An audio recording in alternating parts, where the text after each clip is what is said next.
Welcome back to Talk Fit. If you haven't met us yet, I'm Josh, CrossFit Level 3 trainer, general manager here at Grand Mesa CrossFit. I am Rebecca Remus, level three trainer Ooh, as well, level owner at tree. Grand Mesa CrossFit. So, Yes. welcome back, guys. Welcome back. If it's your first time, welcome. We talk about fitness, CrossFit specifically most of the time, but we want to talk about all things fitness. So today we're diving into programming. We're not going to teach you how to program necessarily. Maybe we will a little bit. Who knows? Maybe we'll get there. But we're going to talk about some changes we've had in our programming here at Grand Mesa. Why it is good for us as coaches. Why it's good for our people. And differences and kind of what led us to those decisions. And so keep One of people those informed. things, yeah. I mean, the cool thing is the sport is, I say the sport, but CrossFit itself has evolved so much over the years. Where same thing with nutrition, like what we knew back. I'm not going to say, because the whole meat and vegetables, nuts and seeds, that still rings true, Yes. right? That hasn't changed very much. That prescription is there, but how we present it to the people has evolved quite a bit. How we manage it, we've become a little bit more detailed in how we present to people and realize that everybody's different, right? Yeah. What else has evolved within a CrossFit gym? I guess their credentialing process, everything right now, it's a lot more I guess professional in the way that the coaches are presenting. Yeah. So we're very fortunate here where we have the majority of our coaches are people that were members of either Grand Mesa or Whitetail. So they're very homegrown on the methodology. They were members before they were coaches. So the great thing is everybody has a lot of skin in the game anytime we have any type of changes like this. And before we make the decision to do that, we sit down with everybody, present, this is something that we're thinking about or a potential problem, concerns that we have, and we want everybody's input. So that's how Grand Mesa's kind of managed the programming. I would say in 2013, first 6 to 8 months, I did the program myself and stuck very much to how I was shown in level 1, how everything should be on a rotation as far as our 3 modalities. We have our weightlifting, our monostructural, and our gymnastics. So I tried, I made some mistakes for sure. And as all new programmers do. Right. But I learned real quick, like, okay, these are the members that we have. This is what makes sense for us. And I had to make mistakes to learn. Yeah. Towards the end of the year, I actually had Chase come on, and he wanted to get into programming. He loved doing it. If you were with us from 2013 all the way up until 2020, you knew Chase Quincy, kind of a different staff at that point, but Chase took a huge interest in programming and did a great job. I really, quite honestly, miss having him here, just because I enjoyed those programming. Yeah, I got to do a little bit of it. Still around. Now, whether I never, and I probably should have never had a discussion with him if he was really concerned too much. I may follow up with him time, I know on how. The cool thing is we all worked out together with the way his schedule ran. He worked in the middle of the night, so we got to have him all throughout the day. So we do 2-a-days most of the time, and we stuck to ComTrain at that point. ComTrain was one of the first groups that shared, okay, this is programming that was based out of CrossFit New England, Ben Bergeron, and they would program workouts for the competitive people in their gym, and they would often share. As far as I knew, they're one of the first. There was, other groups. There was Outlaw back in the day, Rudy and those guys. Then you heard about Misfits, but you really started to hear more people being more transparent in their thought process 2018, 2019. But for us, we had it in-house. We enjoyed that. I would say 2017, 2018, we had a bit of a change where Chase managed our strength for the most part. So we're Monday, Wednesday, Friday, we had some type of lift, and he would program a short workout in conjunction with that. Brian was new to the staff as well and really enjoyed. He took over cardio crew, and there was a desire expressed by the members to see a little bit more of the monostructural as well, because Chase is amazing, at the weightlifting and even some of the gymnastics, but you program to stuff you're good at and that you like, right? Yeah. And we all so have a programming bias. right. Yeah, absolutely. Love Chase, but probably wouldn't voluntarily put himself in a running workout or something with a long row. So they complemented each other so well, where there was a more monostructural rotation on Tuesday, Thursday, and then a strength Monday, Wednesday, Friday. Great feedback on that. Of course, not everybody's we can't make everybody happy. No. So yeah. And I think you came in kind of close to that. I started time with y'all in 2020 because we moved in 2020. So right. Yeah, right around that time that they were starting to work together. Right. After, yeah. So that's doing it for a bit. For sure. At that point, we strayed away from the prescription on what CrossFit itself recommended for rotation and programming, and how you should be pretty close to 33%. I guess dedication to each of those three type of modalities. So I don't know if you want to discuss kind of when we came in and how you first. Well, what's your background? When I started, our owner did their own programming. He didn't outsource the programming. He was Olympic lift bias. It was big in the strength training, which that's probably why my bias is towards those as well. Initially, but. So we did a lot of barbell, but we also had like Tuesday, Thursday was generally a skill day. So like maybe a Tabata this type workout where we did like dips and things. So we like kind of had that strength metcon Monday, Wednesday, Friday. Yes and no. But then Tuesday, Thursday were more of a skill focused, like long workout, but really honing in on those specific skills. So that was cool. And then of course community workout was whatever it may be. But then we came to y'all and we did that strength metcon and with Brian and Chase, and then we eventually switched to Mayhem and so with that like we had an amazing vibe within the gym where there were so many people that really enjoyed local competitions. If there was a qualifier, many of us considered ourselves competitive athletes within the CrossFit space. Some people may have done sports like outside the gym for the most part, like the sport part, and it was kind of reflective of what was going on around the world, around the United States. Like that was the boom time of the CrossFit Games 2018, 2019. It was. Right? So amazing footage, content people were consuming at that time. We're just like, man, we want to be like those people. Yeah. So more is more, right? So more is good. More is better. So we, follow these, got into Mayhem. Some of us were like, oh, we can't miss a Sunday. They have like this stuff program. So we'd come in and do, hammer ourselves down. So it was great.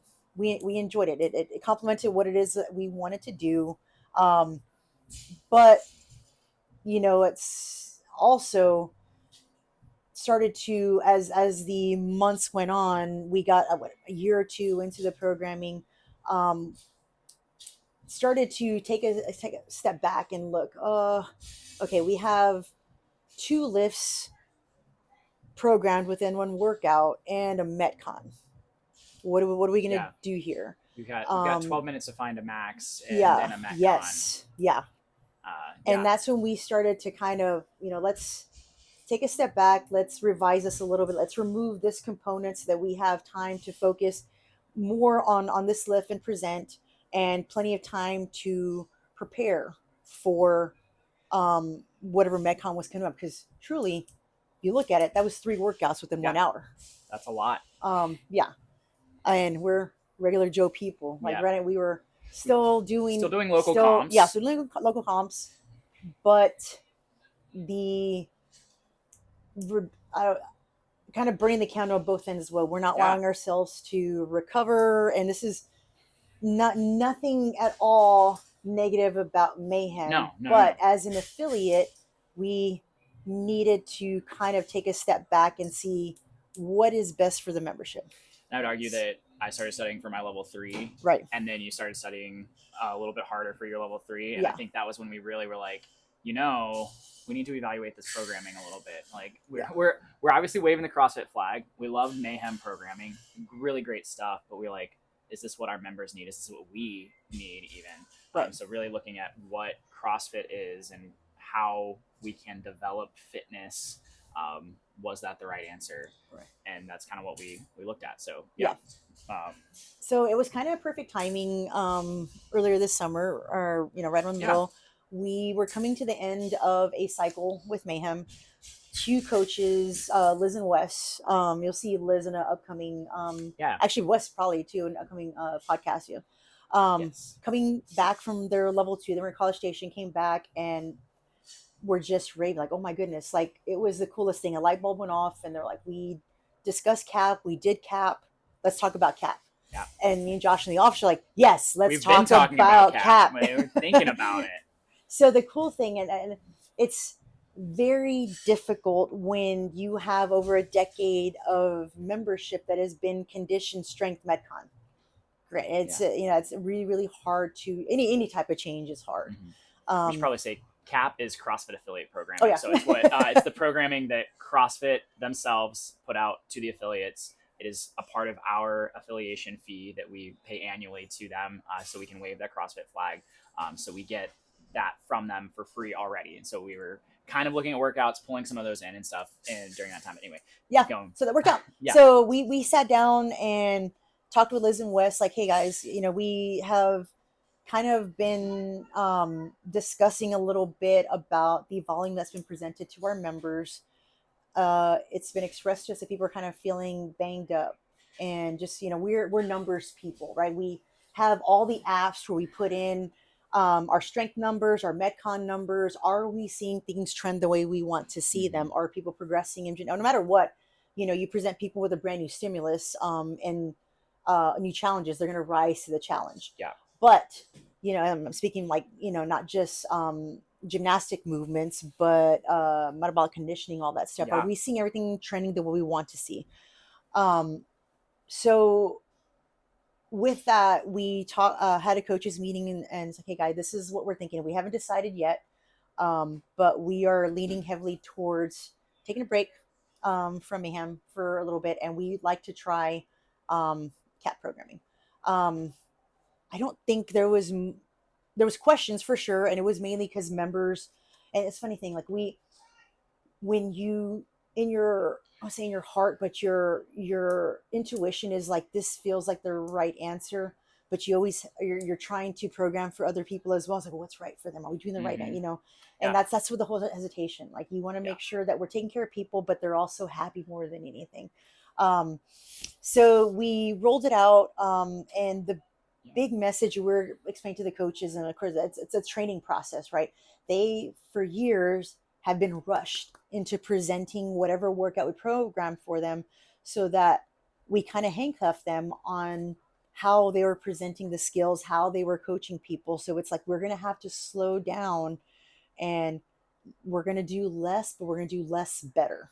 That's a huge part of what the true methodology is and how we present it to our members. And it's less written out, but ultimately the same amount, right? Like, if we're doing it well, we'll talk more about that, I'm sure. But if you want to, so we're like two months into it. So yes, if you haven't noticed, programming changed a little bit. If you're here at our gym, if you're not and you're listening into it because you're thinking about changing your gym to CAP, do it. No, it has been really great as a coach, especially. We'll speak to both sides, the coaching side and the athlete side. As a coach, I can actually coach. I have the time to work through a general warm-up, just get people's heart rate up, and then we have a specific warm-up. Should probably talk about that in classes. In our level 1s and 2s, they talk about how, like, the different parts of class. We got general warm-up, specific warm-up, the workout, cool down. Of course, there's a whiteboard brief at the beginning. And so with the Mayhem, or even just a strength Metcon style of programming, it's really hard to break that down. You have to do a specific warm-up that includes both workouts, or kind of operate as two separate classes with a weird break in between to then get a specific warm-up. So with that, we've been able to do more warm-ups, really honing in on our form and technique, on our gymnastics movements, our barbell movements, our progressions. We can work through that and make sure that you as an athlete are developing better form and technique. And with that, that's where the volume comes back. A lot of people come to me and like, I kind of like this programming, but I just feel like I'm not getting as much. I'm like, okay, well, what do you mean as much? As much intensity, as much as volume, because those are two different things. And the volume side of it, that comes in those specific warm-ups. When a coach says like, hey, here's what we're going to do, we do that to get that volume. We can be sore with just a PVC pipe. If you haven't been to a level 1, you haven't been to a level 2, whether you want to coach or not, I would encourage anybody to attend a level 1. We do not touch barbells until like the second day for a like 5-minute workout. And after that first day, you're so sore and you're like, I only used a PVC pipe. I only held squat positions. But that volume of holding those positions, feeling where the body is supposed to be, helps you as an athlete and helps me as a coach to know what I need to do to help you be better. So that's one thing I really love about the volume technically being less, not having to do a strength and a metcon, and having a little bit less written on the screen allows me to have more time with you. It allows me to not have to push you through everything, but to take some breaks and really hone in on individual people and really coach. Right. Not just be a clock manager or a supervisor, which is a lot of what I felt like I was doing during Mayhem, which is kind of what prompted this like thought, like, okay, I'm going to study for this level 3 and I have all this knowledge. Like, how can we apply this if we don't have time to apply it to our people? So that's a beautiful thing I really love about it. I think we talked about it. The sport is what drove so many people to go to that strength metcon style of training within that hour, because that's what elite athletes do. They're training 4 hours a day and they're doing strength metcon skill work, but they're also like working for an hour maybe, like toward that thing, and then they're resting. It's not a continuous 4 hours either. And then they're going home and eating their lunch and then coming back and then doing the next thing. And that's great that's their full-time gig. They get to do that. Most of our people are not. That's not who we are. Most of y'all, we get to see y'all for an hour a day, which I love. Yeah. Absolutely love that. But like, it's an hour of day. So we need to focus on a little bit different things. So CrossFit, right? The methodology is high intensity, functional movement. I forgot the first part. I'm a level 3, everybody. Functional movement executed at high intensity, and it's constantly varied. There it is, that important part. Wow, y'all can take my level 3 away. That's okay. But with that, like, intensity is the independent variable that drives results, essentially. So we can't be intense Monday through Friday with a strength and a metcon every day. We can be intense on a couple of those things across the week. Now, if we take some of that volume away, now we can be a little bit more intentional about what our intensity looks like. So I like to talk about the strength stuff specifically. Today is supposed to be 80%. Today's not, but let's pretend like today is supposed to be 80% of your back squat, 5 sets of 3. And then we have a metcon of Cindy. Well, how on earth are you going to put 80% into your back squat knowing that you're about to do a whole bunch of air squats? You're going to save yourself a little bit there. And then tomorrow we're going to have something else, and you're just not going to be able to actively lift at 80%. You're lifting at 80% of today, which is probably not your true 80%. Right. And so that's the thing that I really see benefit in what we change to. When we have those heavy days, I can lift at 80% across all 5 sets and not like, okay, I think maybe that last set will be 80%. Right. And so we're talking about what just this week. Now let's like open this scope out to 3 months, 6 months, a year down the road. Had we not taken a step back and been more intentional with the weightlifting, just think of not just the increase in strength, but your efficiency with the lift and your body mechanics. If you're somebody who struggles with a front rack, if you're rushed through to get to that 80%, it's a disservice to you to not take a step back and, okay, let's take time to get ourselves in correct positions and progress more smartly throughout that hour. That way we do see, like I said, the numbers trending that we want to see. If, think of the wear and tear on your body, I can do the high intensity workouts, but look at an amazing example. Matt Chan is one, Chris Spieler, don't look at Josh Bridges. That dude's an animal. Or even like Frony. But for the most part, these people that were games athletes that we just held on the highest of pedestals, 2010, 2013, 2014, still very much in the CrossFit space.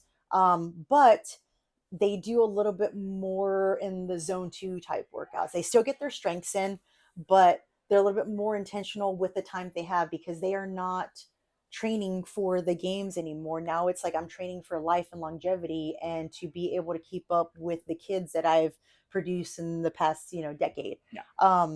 So it's, there was a podcast we listened to at the Best Hour. Austin Maliolo is in maybe 30-minute workout now, because of what his job is and the days that he's running. But he, went from a games, multiple year games athlete.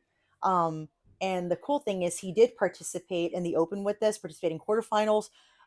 He did make it to the semifinal version of Masters, and couldn't, because he was traveling, couldn't complete or input his scores. But he was like, I did the workouts, just couldn't complete the scores. I would have qualified for Masters games. He would have been competing, like, because he still kept that level of fitness at much more abbreviated programming, not hammering his body. Yes. And he's, I think, 37, I think, now, and looks amazing, still in amazing shape without, Yeah. That's a lot of our athletes. A lot of conversations we had would be like, man, I am beat up from Monday, and it's Wednesday, and they're like, I don't know if I'm gonna make it in Thursday and Friday, and well, we want to see you every day of the week. How we need to fix this. Yes. Like that is not our goal. Like, No. beat up is not the answer. Right. You can get an intense workout and be a little sore. We're gonna be sore. Gonna happen. Yeah. I'm a little sore from yesterday. It was a great workout. Alexander, partner style. Fantastic. I could still walk downstairs right now. Yeah. I did. It was not hard to sit down, but I'm like, I feel my legs a little bit. Yeah. And it's great. Like, that's our goal, is like continue progressing, right, but not be destroyed and beat up. So today, like today's workout, right? We have that skill session that we opened up with, and we go into a little more of the volume. And that was completely intentional by design, where you're working up in percentages at the very beginning. There is your heavy lifting. Then we get to fine tune everything at the end. And we do, just like we tell people during roots, good body mechanics, then the high intensity, and then we add the load. And we're kind of going in reverse order. Like, we're going to focus on the lift, but can you do what we preach to you and what we've demonstrated for you? Now add that high intensity, and we're hitting the same exact points of performance on the lift. It's a very intentional hour, and you're still going to leave sweaty like everybody, like we always do at the end of every hour. But I think we're going to see things kind of trending, and kind of things ticking towards numbers that we closer to what our potential are going to be for these lifts, I think. Yeah, I 100% agree. I have felt way more prepared every day coming into workouts. I feel like I've been able to actually push the intensity. I haven't been like, well, I don't know how hard I can go today. Those target times, some days they look a little absurd. Like, I can't touch that. Oh yeah. but that's okay. They're not necessarily easier. Some days we're not supposed to hit those targets. They we need to be humbled a little bit, but for the most part, I have felt like I have progressed so much in the last just 2 months, having taken a step back from that amount of volume and just pushing that intensity. And part of that is CrossFit Programming, C.A.P. They really focus on the pyramid, the CrossFit pyramid, the hierarchy of athlete development, which the bottom one is nutrition. We've talked about that before. We have a nutrition challenge coming up. We're going to keep talking about it. That's not something we can directly do inside of these 4 walls, but we can talk about it. We have a coach, Mighty, that can do some nutrition coaching with you and really help you get there. You're going to see your improvement if you focus on that. I'll get off that soapbox now. No. And then it's metabolic conditioning, that heart rate raise, that movement there, then gymnastics, then weightlifting and throwing, and then sport at the very top. That's like, it's the itty bitty part of the triangle. Itty bitty part of what CrossFit is. Yeah.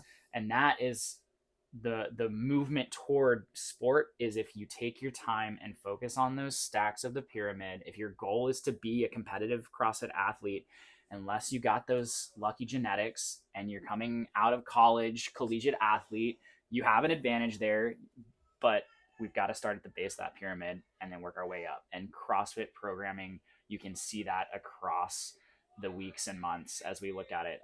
We talked at a coaches meeting, and it was mentioned that we haven't really seen a lot of the Olympic lifts, and we see them peppered in. We did power cleans yesterday. But yeah, we don't have sessions of just the Olympic lifts as much because it's higher on the pyramid. Mm-hmm. We're going to have more of those metabolic conditioning, more of that gymnastics works, because those two things stack up and then get us the ability to do that weightlifting and throwing. So keep that in mind when we're looking at the workouts and you're like, oh, I'm really missing this or that. Well, they're going to be there. They're just going to be peppered in a little bit less. Just to know. Yeah. I can get a little bit more nerdy. Maybe we will. I'll pull out a whiteboard here in a minute. And don't misunderstand. Like yes, as far as like the approach to the programming, but the sport part of it. Josh just registered for the TFX qualifiers. We have no intention of slowing down on. So we just love competitive CrossFit too. CrossFit. Yeah. If dealing with this thing, I mean, I'm already talking to Leslie. If I can get this thing resolved, I want to do the Best Babes competition coming up in October. Ladies, it's all teams of 2. Yes. Okay. All female comp. So CrossFit let's go. Travis let's go. Is hosting. Yeah. It's gonna be awesome. Yeah. But there's, if I can get this thing resolved, like I don't want to slow down. There's too much I want to accomplish still on the sports side. There's skills there's numbers I want to hit as far as the lifts. Absolutely. There's skills like Neo from the Matrix. I still want to acquire these skills.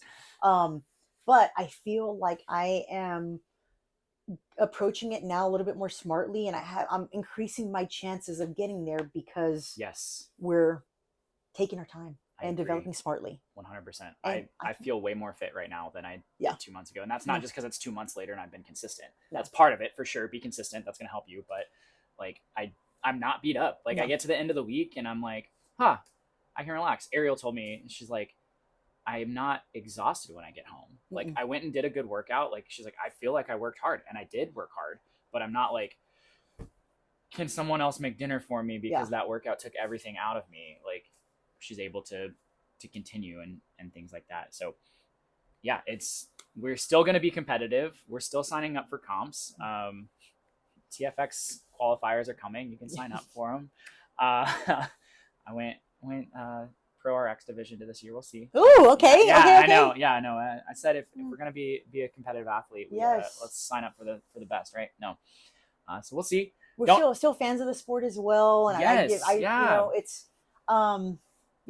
I still admire these people. This is they're what they dedicate their life to. It's amazing to see the potential of the human body, but at the same time to be very, I don't want to say real, but like honest with myself and what are my goals, my short-term, my long-term goals. Though I do want to progress in the sport, I still need to take care of my body. It's the only body I'm ever going to have.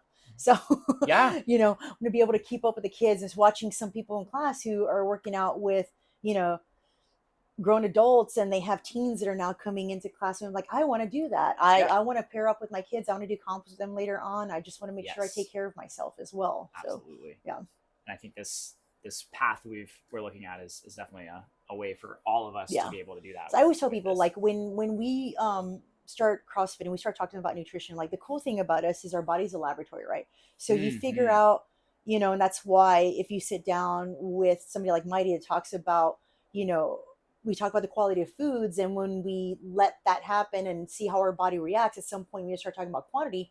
Everybody's different on their percentages, on how much protein they intake and what their long-term goals are. Same thing with programming. Like we're gonna, our body's a laboratory. Let's see how we develop over the next 6 to 8 months on this programming, and for sure, give us the feedback. We want the feedback. We can take it. We can take it. We want it. Just know that we're going to ask questions as well. Like if you don't feel like you're progressing a certain way, we're going to talk about, hey, is your nutrition dialed in too? We need to have that discussion. So the base of the pyramid. You staying hydrated, or are you sleeping well? Because that's all recovery, part of it. Is a big piece of it for sure. Some of you might be like, why are the workouts the way they are? So sometimes I'll pull up the whiteboard. We'll get a little nerdy here. If you're not into it, skip ahead. That's okay. This is like the general prescription of how CrossFit wants and does program. So each of these letters stands for something. We've got monostructural with an M, gymnastics with a G, W is weightlifting. So across the week, now we do program on Saturdays. Now our coaches take liberty. Whoever's coaching that Saturday gets to program. Sometimes they use the C.A.P programming. Sometimes they use a different one. So I believe we are on Saturday. So keep that in mind. But the first week of the cycle, it's like a 3-week cycle. Day 1 is going to be just monostructural. So that's like, hey, we're going to go run a 5K. Or it might be we're going to row, run, and then bike. It doesn't necessarily mean there's just one movement, but we're going to focus on just the cardio is what monostructural, like when you think cardio, that's monostructural. Then the day 2 is going to have gymnastics and weightlifting. So we're going to kind of take a break from that mono. The heart rate's still going to get up because that's what CrossFit is, high intensity, right? But we're not going to specifically run or row or bike. We're going to do Fran, if you will. That's a great gymnastics weightlifting workout. Pull-ups, thrusters, it's got some weight, it's got some just body movement in there. Day 3, we're going to put all those things together. Mono, gymnastics, and weightlifting. Now that weightlifting is just some other form of weight on our body. So it could be a kettlebell, it could be a dumbbell, anything external. Anything external, sandbags, things like that. Day 4, monostructural and gymnastics. So we're dropping the weight off because we just put extra weight on us for 2 days. We're giving that body a break to just go to our body weight. Then day 5, we have just weightlifting. So like today we have Gwen, well, pushy Gwen, but it is all just weight. We're not intentionally getting the heart rate up by running or anything like that. Then their prescriptions, days 6 and 7 are off. But again, we're open on Saturday. We have that community workout. And so come in, get that in. It's great. Then week 2, it just kind of shifts a little bit. First day, just gymnastics. Day 2, weightlifting mono, gymnastics, weightlifting mono, gymnastics, weightlifting, just monostructural. Then week 3 starts the week with weightlifting, then monostructural gymnastics, weightlifting, monostructural gymnastics, weightlifting mono, gymnastics, and then day 6 and 7 are off. So that is like a general what prescription looks like across the programming. And it's important to know because some days are going to be just rowing. And you're like, why are we just rowing today? Well, because we as CrossFit want constantly varied movement, constantly varied workouts, and we want to make sure that we're hitting all areas. And if we're not just hitting monostructural, we're not doing what CrossFit wants. And I just set time domains. Sometimes they're going to be short. Sometimes they're going to be, triplets, something that's like maybe 12 minutes long. Sometimes long duration, like the warm-up's going to be probably 10 minutes at the most, and the whole rest of the class you are, we're staying at that zone 2, but nice steady, heart rate the entire time. They're, you talk to anybody who is in sprinting, Olympic athletes, and they are slow twitch, fast twitch. They are doing all of it. So obviously, if you see Usain Bolt, right, and he's 100-meter sprint, that's what we see him. But what you don't see is very slow and controlled, because the better he is at the slow, the medium, the better he is at the fast. That makes sense. I said that in a weird way. I think it makes sense. Yes. Chris Henshaw preaches that as well. Yes. I mean, you just have to.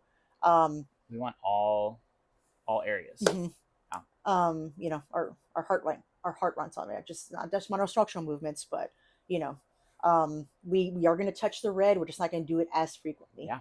I don't know if we discussed, focusing on the stimulus, and sometimes you need to sacrifice the RX because we're focusing. We need to talk on that. Yeah, absolutely. That is a hill I will die on, not a soapbox. It's a gut punch for but so stimulus is super important, and so here at Grand Mesa we always put the target up on the board. It is either a time frame or a number of rounds or a number of reps. And my favorite thing to hear is someone mumble, yeah, right. Nah, I'm going to get you there. If you're thinking that, we need to scale and we need to push that intensity a little bit or bring that weight down. RX is just what has been written as prescribed. That is here's the workout. Here's the number that we pulled. The weights that matter in that are only like benchmark workouts. So RX, and this is what I'll tell people when they first join, RX is somewhat arbitrary because when I first started CrossFit, you saw 95-65 on the barbells was mainly the RX workout. Yeah. Then we start to evolve. People were getting fitter. Then we started to see 115-75. Then we started to see like 135, 95, 95. 185, 155, and it's Yeah. only gone up. So with the programming, they need to make sure that we are challenging the collegiate athletes, the people that are very high level, but we can't continue to crush people that are brand new as well, straight off the couch. This is their Yeah. new way of life. We need to make sure that everybody, when they leave at the end of the hour, feels the same exact way. So there's Yes. responsibility there, where personal accountability. Sorry, it's a Yes. thing. You need to listen to what your coaches are telling you. Like, hey, this is why we have before the workouts. There's something you call it Prove it prove it rounds. Yeah, prove it rounds. If You're not may proving it think to this, me, you're proving it to yourself. right? That You you're may choosing the think right that weight. this is, even though RX is on the board, and you think this is what you need to have on your barbell. Okay, we're going to go through not maybe a full couple rounds, maybe a couple reps of each of the movements that are prescribed. Let's see if you can keep that time domain that I'm presenting to you. That's a very abbreviated version of what the workout's going to be. Yeah. I love that. Yes. Yeah. I love prove it rounds. The RX, I think the importance of RX is CrossFit is technically like a science, right? We record our results and we can see progress. So it's better to have like, okay, this workout to hit this target time at this weight. That's how we kind of get that stimulus at these things. Okay, here's why that stimulus is here, but it's still arbitrary. Yeah. There are days I look at it, I'm like, I will not hit that stimulus at that weight. Great, I'm going down in weight, or maybe I'm going down in rounds if it's a for time thing. Talk to the coach. We know how to adjust the workout so that you can hit that stimulus. That stimulus is the important part. It helps with if it's supposed to be a long workout. Good, make it a long workout. Is it supposed to be a short workout and you're going long? That's not the goal today, and that's going to throw off like our adaptations to what happens when we do have a short workout later. And well, I made that last short workout a long workout, and internally things are going to happen, right? So those targets, that stimulus is so important. It matters more than anything else. If you are somebody that just has to click the RX button, you're doing it wrong. And everybody that's clicking scaled is going to pass you up in their fitness because they're doing it right and hitting the stimulus and making sure that workout is getting done the way that it's supposed to be done. So when you look at the leaderboard and you see people passing you and like, why are they passing me? They weren't that fit a month ago. It's because they probably hit the stimulus constantly, consistently, instead of just clicking RX. Yeah. And you'll see that for sure in the weightlifting. Yeah, absolutely. With say there's a heavy clean workout and you are the person that just rips the bar off the ground, and I'm just naturally a strong person, versus the person that takes the time and makes mental notes of each of the progression. If you have them, as the weeks go on, you're going to see, like you said, this person suppressed because they know that they are driving, through their heels, now engaging their hips, last their upper body to get that bar off the ground. This brute strength is only going to take you so far compared to the person that is taking paying attention to the progressions and recording their numbers and recovering properly as well. Yes. So and record your notes about everything you did too. Like make big long notes. Like even put what you ate the day before. Like that you may have had a crappy workout or felt terrible. Like last week we did a hero with the box jumps and push press and kettlebell swings, and it destroyed me for some reason. And I looked back and like the day before I ate like crap. Like, and by like crap, I mean I didn't hit my protein intakes and I, had less food than I needed and was not ready for that day. Make notes of those things so like how that impacts you. Like it's really fun to look at how workouts were good or bad because of what happened the days before and how you're feeling, and like use that comment section. And if you don't want to do it where everyone can see it, wait a day or two and then go back, like copy it in there so that you have it for the next time we do that workout, because we're going to see these workouts again probably. Like that's part of what we do is retesting. Not just benchmarks, but other CrossFit workouts will be pulled back in from the last year. Like, hey, let's see how we did. Did we get better? How we been doing the work? Yeah. Our goal, you have a good time here. Yes. And get as fit as you can, but at a pace that makes sense for you physically, for you personally. So, if you have any questions, let us know. Reach out to your coaches. Any concerns? Like I said, our bodies are laboratories, so let's do this experiment together. Yeah, I'm excited. Let's find out. 8 months from now, we're all gonna be super fit. No, let's do it. It's gonna Yeah. be a good time. Yeah. Yeah, let us know. Upcoming, any notes coming? So this Saturday we've got cardio crew again. Make sure talk to Alyssa. She has a program and she's going to start incorporating box step ups because we have Chad that's coming up on Oh, Veterans yeah. Day. So you're still going to see the monostructural that is programmed for cardio crew, but she's going to start peppering in some of the box step ups and variations there to get us ready. So, you know, November is not upon us, and oh, we have 1,000 box step up for time, and I have, you know, prepared this much. Yeah, yeah. Weighted? Yeah. What? Yeah. Community crew. Sorry. Community workout is right after that, 9:00. We have a guest coach that's coming in. Christopher's going to be coaching that. That is, if you met him, that's my husband. He used to be on staff with us, and now I can't afford him. So I'm excited. But he is going to be doing the C.A.P program. That's a program for the day. So he's real excited. Nutrition challenge that we keep bringing up is October 21st through November 2nd. Early bird, I think this is the last week, maybe. October 21st. That sounds short. Oh, I think you're right. That second date is wrong because it finishes right before Thanksgiving. It's 31 days or 21 day. I don't remember exactly. 21st. Look what I did. 21st. Okay. I made the N and the 1. There it is. Yeah. 21st of November. I was like, that sounds really 31st to the 2nd. That's a weekend. But yes, nutrition challenge. Early bird prices are ending Friday, I believe. So get signed up. If you are not a member of our gym, you can still do the challenge. We're going to have people signed up across the US doing this challenge. It's not a weight loss challenge. No. It's not a weight gain challenge. It's not a fat loss challenge. It is a challenge to continue those healthy habits, specifically focusing on macros, those proteins, carbs, fats. Fueling our bodies appropriately. Mm-hmm. So you will gain that. You get points by taking pictures of your food, drinking the water, getting steps. All of that will be covered before the challenge starts. There's an app. It's Everfit. It's really Mighty's doing some amazing leg work. I mean, there's a point system. You add your points every other day. As far as prizes, she's getting other people involved. Corey's Kitchen is going to be involved. She's doing, you get a t-shirt also. But she's put a lot of work into this. You will not be disappointed. You're going to be super happy. I've always found, this is me personally, any type of nutrition challenge is beneficial because I like the accountability of everybody else doing it with me. Yes. So, you know, it's that community something aspect. About having that. Some other people watching. Yeah. For sure.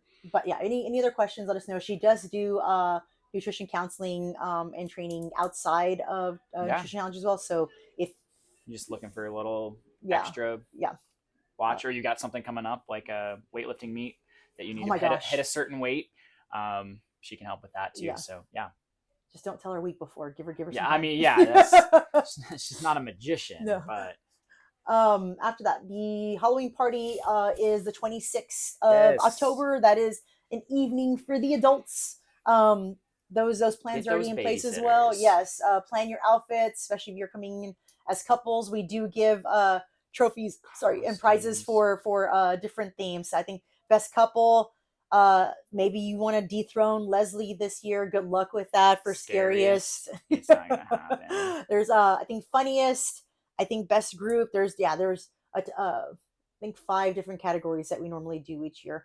We'll have, adult drinks. We'll have not adult drinks as well. A bunch of us are really on this nutrition train. We don't want to get off. So we'll have mocktails available as well.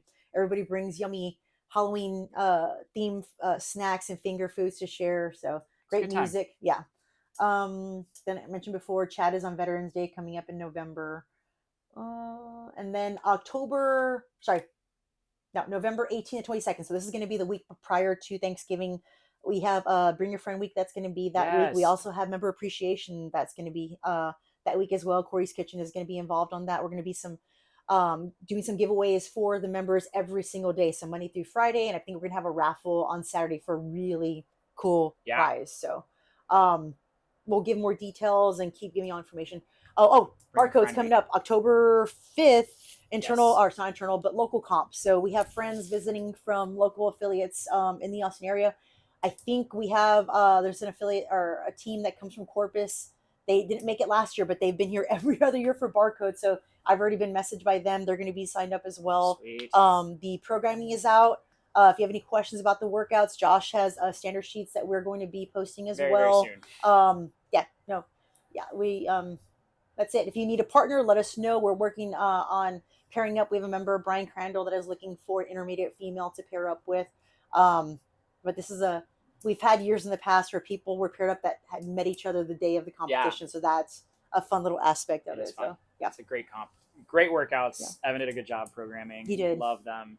Excited to see y'all. Volunteers needed down. That's up as well. So you can follow barcode comp on Instagram.